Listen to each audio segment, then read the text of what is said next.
Hello, youth. Hope you're having a great week so far. We're going to read Hebrews chapter 4, verses 14 to 16. Therefore, since we have a great high priest who has ascended into heaven, Jesus, the Son of God, let us hold firmly to the faith we profess. For we do not have a high priest who is unable to feel sympathy for our weaknesses, but we have one who has been tempted in every way, just as we are, yet he did not sin. Let us then approach God's throne of grace with confidence, so that we may receive mercy and find grace to help us in our time of need.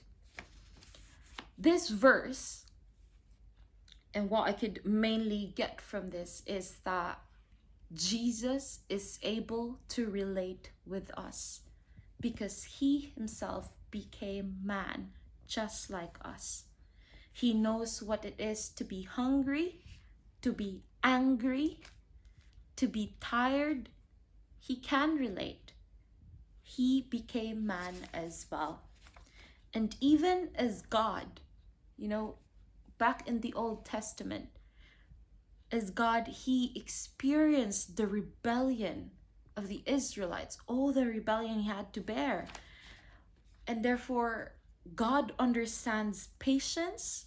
God understands forbearing. God told them to go forward. The Israelites went backward. God told them to go backward. The Israelites go forward.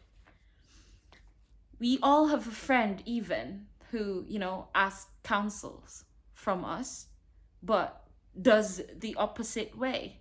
And you know how frustrating that would be. And these Israelites just, God knew what it is to be patient with people who do not listen. And these Israelites as well, they had manna from heaven. They had quails from heaven, a pillar of cloud by day and fire by night. Had the sea divided right in front of their very eyes. They witnessed all the plagues that happened in Egypt. Yet despite all of these, they did not trust God enough that he will finish the work that he started in their lives.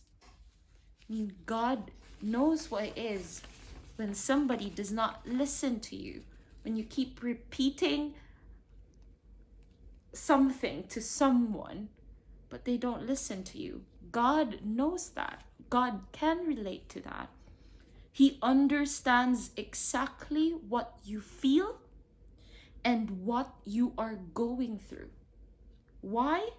Well, first of all, he is your creator. He made you.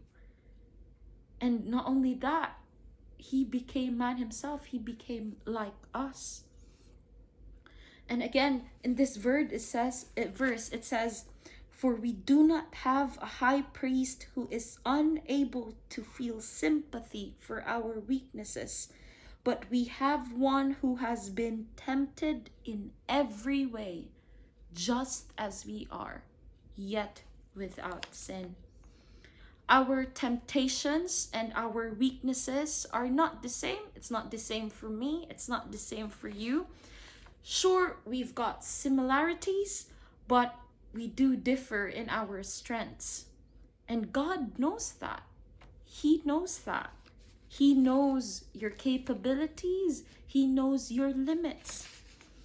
And so this is my prayer, that we remind ourselves of moments when in our life, something happens and you just sat there and you were like, oh my gosh, God is alive. Recall those moments where you could actually witness God's hand in your circumstances. God's hand in, when you thought that you were going to screw up this exam, but then, God helped you to actually remember what you studied, and it surprises you, and you're like, oh, Lord, thank you. Thank you for answering my prayer.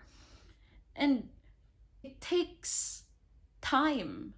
It takes us to actually pause in a moment and just remember the works of God, the wonders of God, and most importantly, the sacrifice of Jesus on the cross for us. When we wonder if God still loves us, may we look to the cross. When we wonder if, he will still forgive us, may we look to the cross. When we wonder if God understands our pain, may we look to the cross. When we wonder if, God understands what it is to be betrayed by our friends, may we look to the cross. When we wonder if God is indeed victorious, may we look to the cross.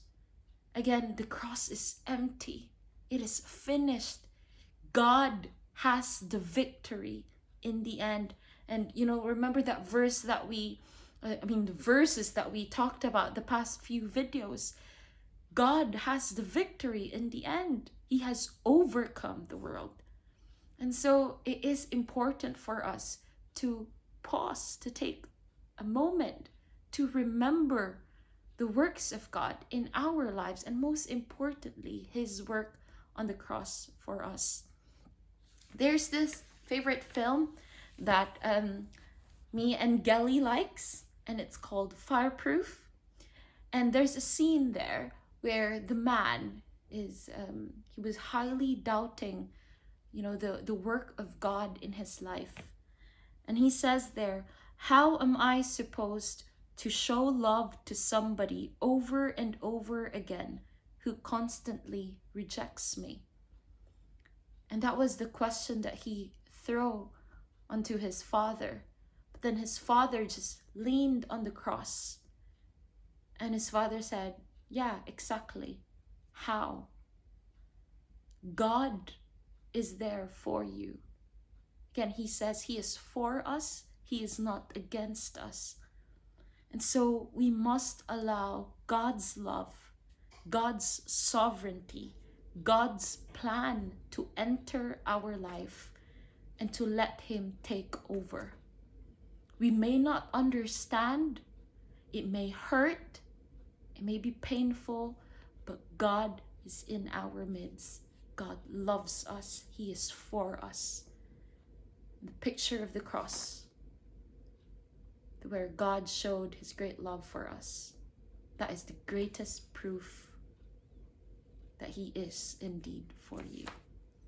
And I hope you remember that this week and the rest of the year. God bless you. Bye.